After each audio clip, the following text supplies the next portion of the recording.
Greetings, people. It's Mr. PDT yet again on another episode of the Enlightenment series.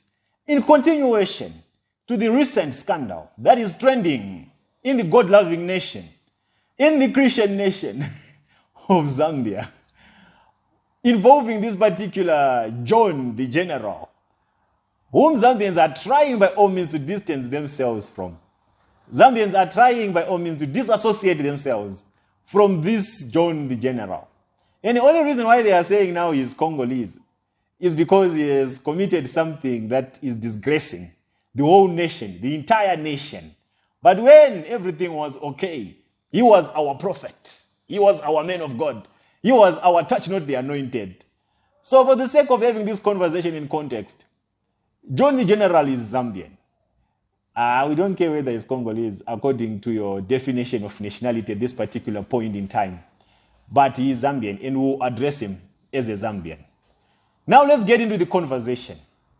I want us to explore different circumstances that could have led to this outcome of the pastor running out of this woman's house or this man's house without wearing anything and jumping over the juraho or the fence as the statement that was written by the wife states. And let me also put in the issue of the particular video in question that is going rounds to justify this story. I don't think that video is related to this particular incident. Because if you look at the statement that was written by the wife at the police station, she said John Vulugate texted her in the morning at 9 a.m. and confirmed that he is going to come at 1 p.m. And at 1 p.m. he arrived at the house. 30 minutes later, the husband also arrived. So, if John Vulugate escaped this house or ran away from this house during this time interval, the video that was recorded should have at least done justice to the visuals. It should have been clear enough because it was during broad daylight. That video circulating, it was at night. So I do not know where these two relate, unless the husband got back home at 30 minutes after John Vulugate arrived at this particular house. And when he witnessed what was happening, he probably held John Vulugate hostage and this brother who was in the sitting room. Maybe try to negotiate and see if they can reach a resolution.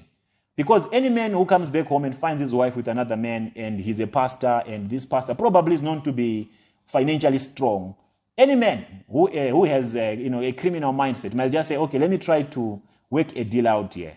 Maybe this guy can compensate me for what he has done. So let's see if blackmailing can go through. Maybe they try to have a conversation. I'm just trying to explain the video that was recorded at night to see if it can make sense to justify this story of this pastor running out naked. Maybe they try to talk from 2, 3, 4, maybe 5, 6, and they did not reach a conclusion. Or maybe realize that John Vulugate had no money. So he could have threatened him. Or I do not know how anything could have unfolded. And John Vulugate found an opportunity and ran out of the house. Maybe he was even beaten. You never know. That's the only way that that video can justify this particular story. Other than that, if John Vulugate escaped the very moment that the husband got back home, then the video should have at least shown that it was during the day. I don't know if you get where I'm coming from and where I'm going. The other scenario that I want us to explore, was it a coincidence that the husband just came back from nowhere? Was he not supposed to be at work? Unless if the husband connived with the wife to set up John Vulugate. Maybe the wife had made the husband aware that the pastor has been on my case. The pastor has been pestering to have something with me. And the husband said, no, let's set him up, invite him over. As soon as he comes, let me know and I'll come.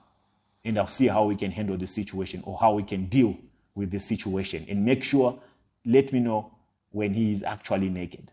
I'm just roaming in the streets of speculation so that we can get to the bottom of this. That's another scenario. Did they connive, these two, the husband and the wife, to set John Vulugate up? Another school of thought The guy that came with the pastor, who was left sitting in the living room, could he be the one who called the husband to say, come and see what's happening in your house? Because you must bear in mind, some of these young boys that walk around with these pastors, they are tired. They cannot tolerate the promiscuity behavior of these spiritual fathers of theirs. So they can just be in armor bearer, but deep inside their hearts, they are disgruntled. They just can't wait to see their downfall. Could that guy who was left sitting in the living room be the one who called the husband to come back and see and witness what was going on? The other scenario. What are the chances that John Vulligate and the wife were actually in a relationship? What are the chances that they have been doing this for the longest time ever?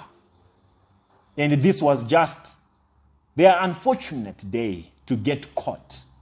What are the chances that these two were actually lovers? Because one thing we cannot dispute, any woman who goes to these churches, any woman that you can think of, they are being serviced by the pastor. They are being serviced by their men of God, by their spiritual father. I don't know. Women that are watching me that go to these churches, you know for a fact what you do with your spiritual father behind closed doors, behind the curtains. You know it. And women actually compete to be the ones doing it with their spiritual fathers. I'm speaking of things that I know. On this one, I'm not speculating. It's a fact. It's an F-A-C-T, fact. You get it? So the question is, what are the chances that these two are actually in a relationship? Going back to the statement of the woman, the loopholes are endless, and they are just not adding up. The husband got back from where he was, wherever that he was. He saw a Chrysler in his yard. He saw a brother seated on the couch. Hi, brother. How are you? Are you good? Yes. Does not even check or confirm to see if this brother is up to something no good. He goes to the bedroom. He sees the pastor and the wife during the act. He runs out. This is the statement. He runs out of the bedroom. He goes straight to the gate. He locks the gate. Why did he not lock the bedroom, or why did he not lock the house before he locked the gate so that Pastor John Vulligate does not escape? Like I said, the whole thing is not adding up. And the clothes that were found in the bedroom, are they really Pastor John Vulligate's clothes? If they are, did he really run without wearing anything? If he did, there must be other videos out there. If he escaped during the time interval the husband got back home. There's no man that can run in the streets naked, my people, and people don't get shocked, and people don't pull out their phones and start recording. Especially someone who is popular as John Vulligate, John General. There is no way that he can be running in the streets of Zambia. And people don't have videos, other people, unless there are videos out there of this pastor running up and down or running away from this house. And who can have the guts, my people, to run out without wearing any clothes? This story. This story is far-fetched. Who can leave the house and actually a pastor, an entire pastor, who can run out of that house and go without wearing anything? Nothing. Okay, so where did he go when he jammed the Jura War, according to the statement that was given by the wife? He ran in the streets. No one noticed him. And no one has any other evidence of him running in the streets without wearing anything.